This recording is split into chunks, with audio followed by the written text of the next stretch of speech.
السلام علیکم میرے دوستوں اور بھائیوں، آج ہم دجال کے بارے میں بات کریں گے اور وہ کیسے آئے گا اور یہ لوگوں کو کیسے گمراہ کرے گا، اس کے بارے میں ہم آج بات کریں گے اور آپ کو بتائیں گے اس کو کب اور کون مارے گا۔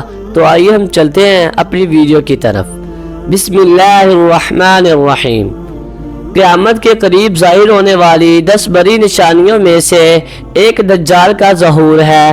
پوری انسانی تاریخ میں دجال کا فتنہ بدترین اور خطرناک ترین ہے۔ اس کے فساد کی شدت اور شدت کا اندازہ اس بات سے لگایا جا سکتا ہے کہ ہر نبی نے اپنی امت کو اس سے خبردار کیا ہے۔ دجال کا مطلب بڑا جھوٹا ہے، چونکہ دجال بھی سچ کو جھوٹ کے ساتھ ملا کر جھوٹ بولے گا، اس لیے اسے دجال بھی کہتے ہیں۔ وہ پہلے اپنے آپ کو مومن کے طور پر پیش کرے گا اور لوگوں کو بھلائی کی طرف بلائے گا، لیکن بعد میں وہ نبی اور آخر میں خدا ہونے کا دعویٰ کرے گا۔ کہا جاتا ہے کہ وہ یہودی نژاد ہوگا۔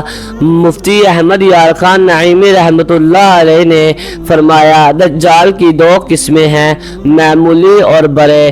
جہاں تک معمولی دجالوں کا تعلق ہے تو ان میں سے بہت سے تھے اور ہوں گے۔ ہر جھوٹا نبی، جھوٹا مولوی، صوفی جو لوگوں کو گمراہ کرتا ہے دجال ہے۔ بڑا دجال صرف وہی ہے جو خدا ہونے کا دعویٰ کرے گا۔ امام محمد بن احمد قرطبی رحمۃ اللہ علیہ نے فرمایا، دجال کے وجود اور اس کے ظہور پر قیامت کے قریب ایمان لانا حق ہے اور اہل سنت کا عقیدہ ہے اور اسے عموماً اسلامیات نے اختیار کیا ہے۔ احادیث کی بنا پر دجال کا ظہور ہم آج بیان کریں گے۔ وہ ایک لمبا اور ایک آنکھ والا جوان ہوگا۔ اس کی ناکارہ آنکھ سوجے ہوئے انگور کی طرح ہوگی اور دوسری آنکھ خون آلود ہوگی۔ اس کا سینہ چوڑا ہوگا لیکن تھوڑا سا دنسا ہوا ہوگا۔ اس کی پیشانی چوڑی ہوگی جس کی دونوں آنکھوں کے درمیان لکھا ہوا ہوگا۔ ہر مسلمان اسے پڑھ سکے گا، چاہے وہ پڑھنا لکھنا جانتا ہو یا نہ جانتا ہو۔ دجال کے بال کنگریالے ہوئے ہوں گے۔ دجال کے ظہور سے پہلے دنیا بدترین حالت میں ہوگی، جیسا کہ احادیث مبارکہ میں مذکور ہے کہ دنیا بھر میں بڑے پیمانے پر قحط پڑے گا۔ پہلے سال آسمان 1/3 بارش روک دے گا اور زمین 1/3 پیداوار روک دے گی۔ دوسرے سال آسمان 2/3 بارش روک دے گا اور زمین 2/3 پیداوار روک دے گی، جبکہ تیسرے سال آسمان بارش کو مکمل طور پر روک دے گا اور زمین اپنی تمام پیداوار روک دے گی۔ آسمان شیشے میں اور زمین تانبے میں بدل جائے گی۔ اس خشک سالی کی وجہ سے تمام جانور مر جائیں گے۔ فساد پھیلے گا، مرد ایک دوسرے کو قتل اور جلا وطن کر رہے ہوں گے۔ پھر دجال مشرق میں اصفہان یا خراسان نامی شہر سے نکلے گا۔ قحط کے علاوہ علم و روحانیت کی کمی بھی ہوگی۔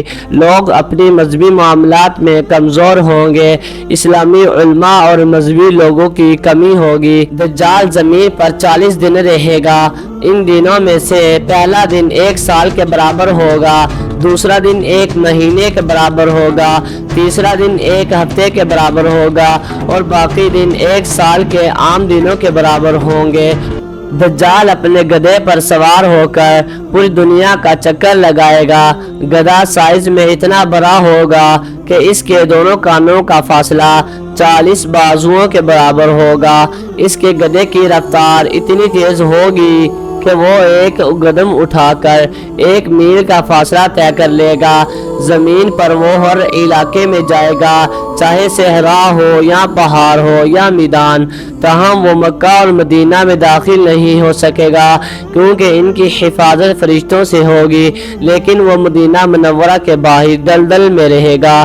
مدینہ منورہ میں 3 جھٹکے آئیں گے جس سے ہر کافر اور منافق مدینہ سے بھاگ کر دجال میں شامل ہو جائے گا۔ اس دن مدینہ منورہ ہر منافق اور فاسق مرد و عورت سے پاک ہوگا۔